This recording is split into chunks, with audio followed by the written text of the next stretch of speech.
Happy birthday, dear Bishop.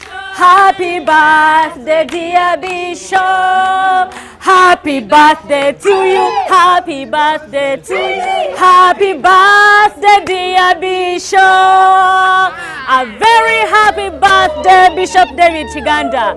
Tata w'abangi omuzadde waffe ffenna Kingdom Media tuze okwagaliza amazaalibwa amalungi Bishop David Kiganda. Obadde taata, obadde omusumba omulungi. You are really a good shepherd. Weebale tusumba otusumbye kuviira ddala buto era tukwebaliza Katonda olw'ekirabo ekyo ekirungi kye yakuwa eky'obusumba ddala. Omusumba aleka endiga 10 n'anoonya endiga emu ebuze.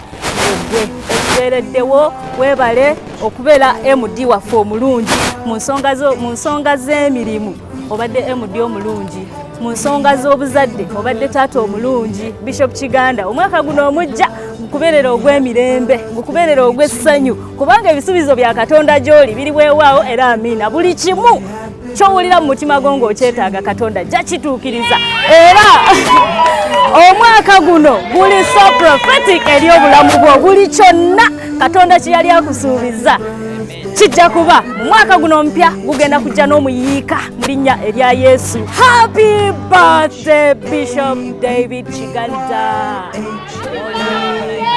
Happy birthday.